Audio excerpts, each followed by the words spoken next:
थाना मदन महल के अंतर्गत क्लिनिक संचालन कर रहे डॉक्टर दुष्यंत जाधव निवासी विजयनगर कचनार सिटी ने बताया कि पूर्व 2 वर्षों से जल निकासी हेतु जाम नाली के संदर्भ में आयुक्त नगर निगम एवं जिला प्रशासन एवं पुलिस प्रशासन को अवगत करने के कारण मेरे पड़ोसी सोनू चेतवानी द्वारा क्लिनिक में घुसकर मारपीट की, जिसकी रिपोर्ट 8 जुलाई को तत्काल मदन महल थाने में की गई। FIR दर्ज होने के पश्चात मेरा मेडिकल परीक्षण हुआ। मदन महल पुलिस द्वारा न्याय व उचित कार्यवाही का आश्वासन दिया गया, परंतु कुछ ही दौलत और राजनीतिक संरक्षण के कारण पासा पलट गया। मदन महल थाना प्रभारी नीरज वर्मा अपने स्टाफ के साथ फिल्मी स्टाइल में घर पर प्रवेश किया और अपशब्दों का प्रयोग करते हुए घर पर प्रवेश किया। मेरी पत्नी बहू व 99 वर्ष की मां के निवेदन करने पर भी बिना महिला पुलिस के महिलाओं का अपमान करते हुए धमकी दी कि तेरे बेटे के खिलाफ प्रकरण दर्ज हो गया है। तभी डॉक्टर दुष्यंत जाधव ने कहा, सर पहले रिपोर्ट दर्ज मैंने कराई है, फिर मेरे बेटे पर झूठा अपराध कैसे दर्ज हुआ? तो थाना प्रभारी द्वारा धमकी दी गई कि सोनू चेतवानी की शिकायत वापस लो, वरना तेरे बेटे को अन्य प्रकरण में फंसा कर लाचार कर देंगे, जो ना घर का रहेगा ना घाट का। तो 71 वर्षीय एक लाचार पिता ने पुलिस अधीक्षक के समक्ष गुहार लगाए और उचित जांच कराकर न्याय की मांग करते हुए प्रदेश के मुख्यमंत्री, पुलिस महानिदेशक, गृह मंत्री सहित उच्च अधिकारियों को भ्रष्ट पुलिस अधिकारियों के चंगुल से मुक्ति दिलाने की कृपा करे एवं मेरे पुत्र को न्याय दिलाकर गुंडों के अहम को चकनाचूर करे, जिससे आने वाले समय में कोई गुंडा किसी और परिवार की शांति भंग न कर सके और वृद्ध माता पिताओं को पुलिस पर विश्वास जागृत हो सके। विनायक भारत के लिए जबलपुर से अंकित श्रीवास्तव की रिपोर्ट। बताएं। मेरा नाम डॉक्टर DK जाधव है। मदन महल आमनपुर गंगा सागर रोड पर मेरा अपना क्लिनिक है। मेरे पड़ोस में सोनू चेतवानी, पिता का नाम किशोर चेतवानी, उसकी किराने की दुकान है। चूँकि नाली नहीं बनी हुई है तो रोड का या बाहर का जो भी पानी है वो सब वहाँ से होते हुए कालीमठ वाले रास्ते से होते हुए बाहर निकल जाता है। अभी 2 साल पहले इन दोनों ने वो नाली जो रास्ता था पानी का जो निकासी थी उसको रोक लिया। इसके कारण हमारे यहाँ पर क्लिनिक में पानी भरने लगा और सामने जो 8 फुट की हमारी जो पार्किंग है उसमें ही पानी भरने लगा। कीचड़ होती है, मच्छर पनपते हैं, पेशेंट बड़े मुश्किल से अंदर तक आ पाते हैं गिरते पड़ते। अभी 8 तारीख की बात है। 8 तारीख को जैसे ही मैं क्लिनिक पहुंचा हूं, क्लिनिक के अंदर मैं जैसे ही गया तो ये दोनों बाप बेटे जो हैं पीछे से आए और हमारी कॉलर पकड़ी, गाली गलौज की, माँ बहन की गालियां दी इन लोगों ने और जान से मारने की धमकी दे के और उनने हमको जो है ज़मीन में पटक दिया। ये सारे वाक़या के बाद में मैंने जो की उसका नंबर मैं आपको दे दूँगा। तो अब मदन महल में चूँकि मैं पहले भी कई बार जो है वो मौखिक और लिखित रूप से जो है वो कंप्लेंट कर चुका था उन लोगों के ख़िलाफ़। अब उन लोगों का क्या इंटरेस्ट है, कभी उनने जो है उसके ख़िलाफ़ कभी कोई कार्यवाही नहीं की, ना ही कभी हमारी समस्या का कोई निदान करने की कोशिश की।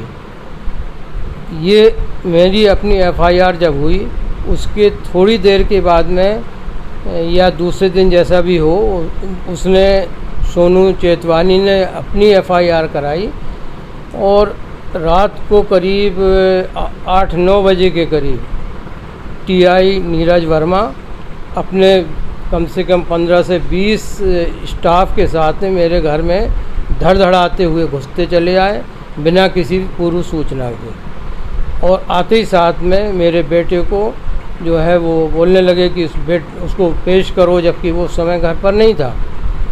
मैंने उनको बोला कि भाई अभी वो घर पर नहीं है, बाद में हम जब आप कहोगे तो उसको जो है वो बुला देंगे।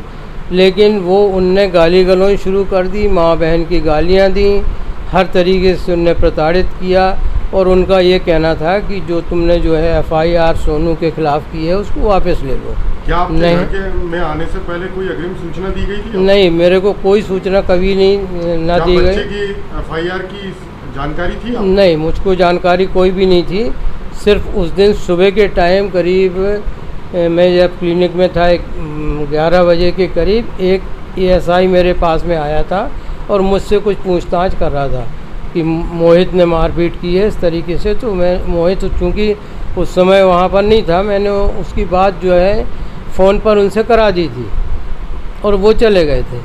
और शाम के समय, रात को वही करीब 8-9 बजे के समय, बिना कोई सूचना के वो हमारे घर में घुसते चले आए और आते ही साथ में उनने जो है गाली गलौज हर तरीके से जितना अभद्र व्यवहार हो सकता था करते हुए भी कि भाई एक जो है पढ़े लिखे घर में आप बुज़ुर्ग इंसान के साथ, मेरी उम्र 71 साल है, मेरी मिसेस की उम्र 68 साल है, मेरी बहू जो है इसकी उम्र 30 साल है, ये सब लोग यहाँ थे, मेरी मदर लेटी हुई हैं, उनकी उम्र 99 साल है।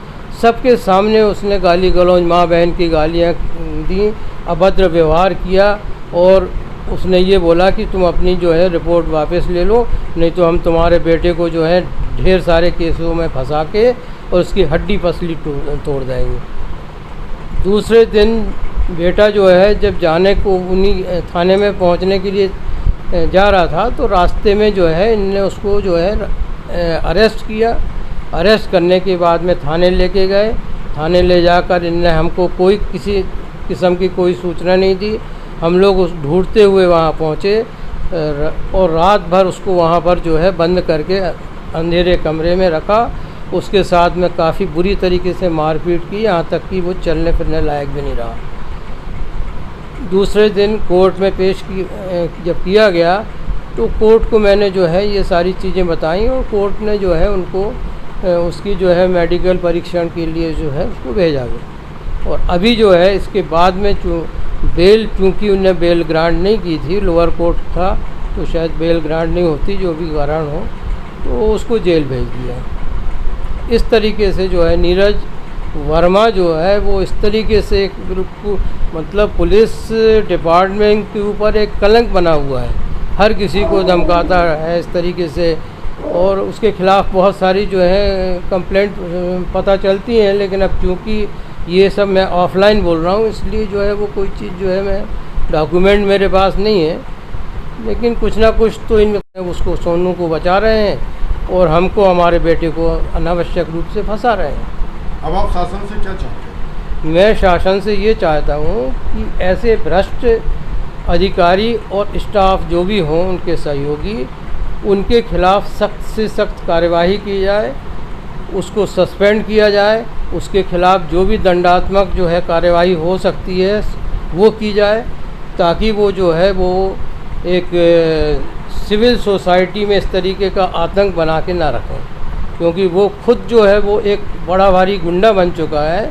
पुलिस के नाम पर वो जो है वो गुंडागर्दी पर उतारू है, जबकि उसको मालूम है कि मेरी उम्र 71-72 साल है, मैं हार्ट का पेशेंट हूँ, लेडीज़ सामने हैं, सब कुछ, इतने सब के बाद में भी उसने किसी तरीके का कोई जो है वो कंसिडरेशन नहीं किया और अपनी जो है वो औकात दिखाता रहा। आज आप सुनवाई में गए तो आपको क्या आश्वासन मिला?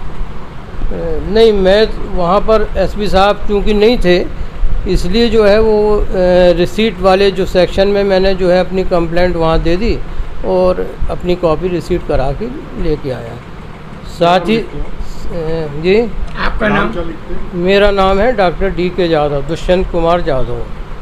साथ ही साथ मैंने पुलिस महानिरीक्षक भोपाल, पुलिस महानिरीक्षक जबलपुर, मुख्यमंत्री मध्य प्रदेश और मानव अधिकार आयोग दिल्ली को भी मैंने जो है इसकी शिकायत की है, जिसकी कॉपी मैं जो है आपको कल दिखा सकता हूँ। बता। हम लोग घर में थे, पुलिस वाले आए 10-15, टीआई था साथ में। टीआई ने आके सीधे घर में एंट्री की, ना कि उनके पास सर्च वारंट नहीं था, वो घर में घुसे। उन्होंने बदतमीज़ी की मेरे ससुर के साथ, मेरी सास के साथ, उनके साथ मतलब उनके हाथ से फ़ोन छीना, बहुत गंदे तरीके से गालियाँ दी माँ बहन की और बोल रहे थे मेरे पति को बहुत ज़्यादा मारेंगे अगर आप कंप्लेन वापस नहीं लेंगे तो। और बाहर जाके चौराहे, नहीं उनके साथ कोई महिला पुलिस नहीं थी। और यहाँ से बाहर जाते तक चौराहे तक 1 से 1.5 घंटे वो लोग बदतमीज़ी करते रहे मेरे ससुर के साथ और मेरे हस्बैंड को गाली बकते रहे और बोले थे कि उसका हाथ पैर तोड़ देंगे और बेफिजूल की धमकियाँ देते रहे। अब आप क्या चाहते हैं? मैं चाहती हूँ कि उसको सख्त से सख्त सज़ा हो, क्योंकि हम लोग, मैं लिखती हूँ हर्षिता जाधव।